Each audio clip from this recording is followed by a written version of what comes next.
जय जय गोपाल जय जय। राधा रमण हरि गोविंद जय जय। राधा रमण हरि गोविंद जय जय। गोविंद जय जय हरि गोपाल जय जय। बोलिए गोविंद भगवान की जय। सद्गुरुदेव भगवान की जय। आइए उद्धव गीता के अंतर्गत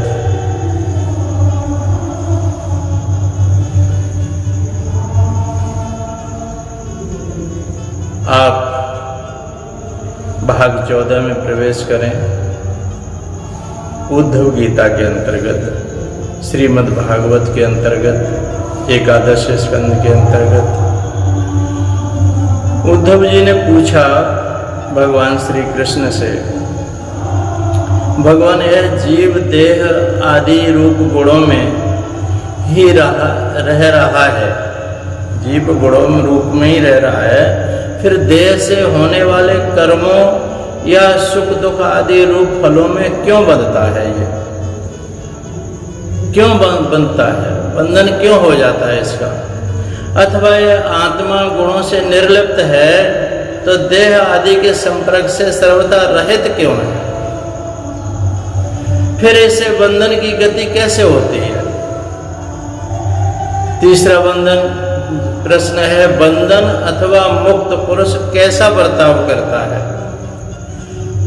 चौथा, वह कैसे विहार करता है या वह किन लक्षणों से पहचाना जाता है? वो कैसे भोजन करता है और वो कैसे सोता है और कैसे बैठता है और कैसे चलता है? हे अच्युत, अच्युत भगवान का नाम है जो न च्यवति यत् स्वरूपात्, जो अपने स्वरूप से कभी गिरता नहीं, उसको अच्युत कहते हैं। प्रश्न का मर्म जानने वालों में आप श्रेष्ठ हैं, इसलिए आप मेरे इस प्रश्नों का उत्तर दीजिए। एक आत्मा अनादि गुणों से संसर्ग से नित्य बंधन में मालूम पड़ती है और असंग होने के कारण नित्य मुक्त भी। इस बात को लेकर के मुझे भ्रम हो रहा है। बंधन मुक्त और मुक्त भक्तजनों के लक्षण ये मुझे बताइए। भगवान श्री कृष्ण कहते हैं, श्री कृष्ण ने कहा, प्यारे उद्धव, आत्मा बंधन है या मुक्त है, इस प्रकार की व्याख्या या व्यवहार मेरे अधीन रहने वाले सत्व रज तम गुणों की उपाधि से ही होता है। वस्तुतः तत्व दृष्टि से देखा जाए सभी गुण माया मूलक है, माया के अंतर्गत है। इंद्रजाल हैं, जादू के खेल के समान है, जादूगर के खेल के समान है। इसलिए न मेरा मोक्ष है न मेरा कोई बंधन ही है। जैसे स्वप्न बुद्धि की विवर्त है, स्वप्न में पूरा संसार दिखाई देता है, इसमें बिना हुए ही वास्ता है, मिथ्या है। वैसे ही शोक मोह दुख सुख शरीर की उत्पत्ति और मृत्यु, यह सब संसार का बखेड़ा माया मात्र है। अविद्या के कारण प्रतीत होने पर भी वास्तविक नहीं है ये। विद्या अविद्ये मम तनु, भगवान कहते हैं, विद्या अविद्ये मम तनु विद्य उद्धव शरीरिणाम मोक्ष बंध करी यादे माया में विनिर्मिते। हे उद्धव, शरीरधारियों को मुक्ति का अनुभव कराने वाली आत्मविद्या है और बंधन अनुभव कराने वाली अविद्या है। ये दोनों ही मेरी अनादि शक्तियां हैं। मेरी माया से ही इनकी रचना हुई है इनका कोई वास्तविक अस्तित्व नहीं है। हे भाई, तुम स्वयं बड़े बुद्धिमान हो, विवेक से विचार करो। जीव तो एक ही है, यह व्यवहार के लिए ही मेरे अंश के रूप में कल्पित हुआ है, वस्तुतः मेरा स्वरूप ही है।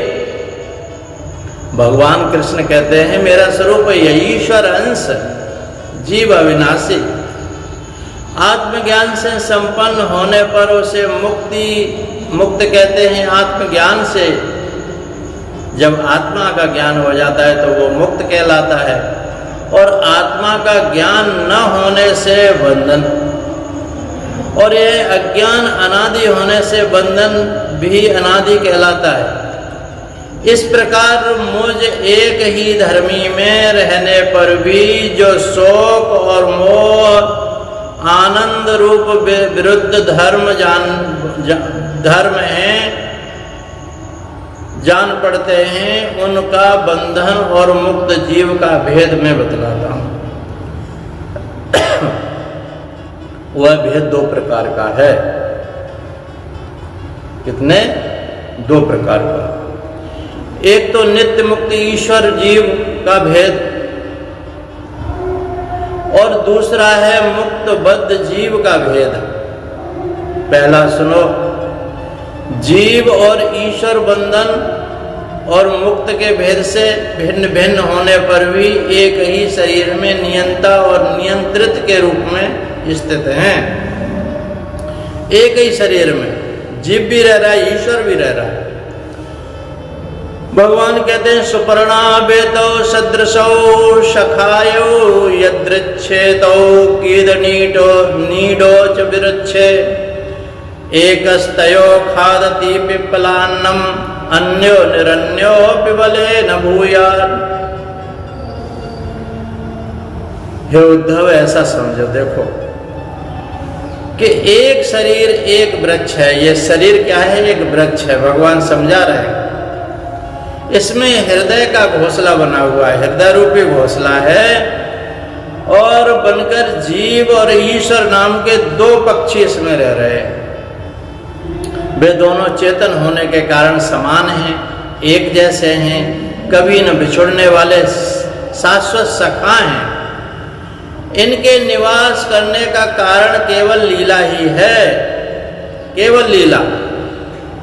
इतनी समानता होने पर भी जीव तो शरीर रूप वृक्ष के फल सुख दुख आदि भोगता है, और परंतु ईश्वर उन्हें भोग करके कर्म फल सुख दुख आदि से असंग रहता है, और उनका साक्षी मात्र रहता है।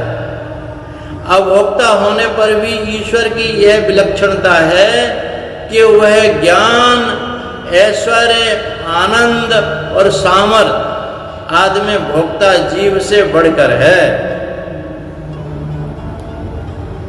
साथ ही एक यह भी विलक्षणता है कि अभोक्ता ईश्वर तो अपने वास्तविक स्वरूप और इसके अतिरिक्त जगत को भी जानता है।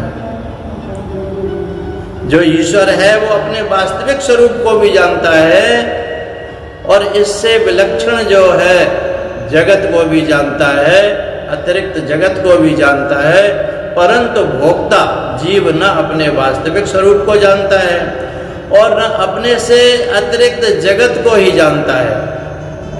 इन दोनों जीवों में अविद्या से युक्त होने के कारण नित्य बंधन है। अविद्या से युक्त जीव में तो अविद्या से युक्त बंधन है, और ईश्वर विद्या स्वरूप होने के कारण नित्य मुक्त है। प्यारे उद्धव, ज्ञान संपन्न जो पुरुष होता है, महापुरुष होता है, वह भी मुक्त ही है।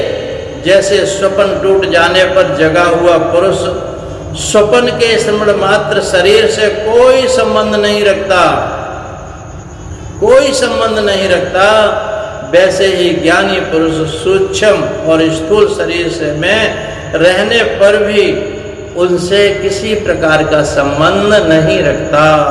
बस यही है विलक्षणता।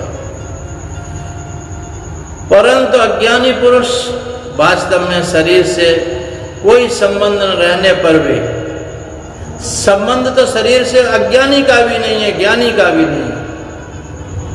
संबंध न रहने पर भी अज्ञान के कारण शरीर में ही स्थित रहता है। जैसे स्वप्न देखने वाला पुरुष स्वप्न देखते समय स्वप्न के शरीर से बंध जाता है, वैसे ही ये जीव इस शरीर का चिंतन करते करते इस शरीर से बंध जाता है, शरीर के संबंधों से बंध जाता है और शरीर के जिस संसार से बंध जाता है और ये फिर जन्म मरण के चक्कर में पड़ता रहता है। इसकी अज्ञान के कारण ये कभी छूटती नहीं। जब तक ज्ञान नहीं प्राप्त हो जाएगा तब तक ये छूटेगा नहीं। इसलिए उद्धव, अपने स्वरूप को पहचानो, इस जगत को भी पहचानो। जगत मिथ्या है और अपना स्वरूप ही सत्य है। अपना स्वरूप माने स्वयं आत्मा। आत्मा न कभी मरती है न जन्म लेती है, वो तो एक रस है। इस स्वरूप में स्थित हो जाना ही ज्ञान है। और ज्ञान को प्राप्त जो महापुरुष होता है उसकी कैसी गति होती है, कैसे चलता है, कैसे खाता है, ये आगे के प्रसंग में सुनेंगे, आगे के भाग में सुनेंगे। इतना ही कह करके वाणी को विराम। बोलिए सच्चिदानंद भगवान की जय, सद्गुरुदेव भगवान की जय। सोहम सोहम सोहम। हरि ओम तत्सत्, हरि ओम तत्सत्, हरि ओम तत्सत्।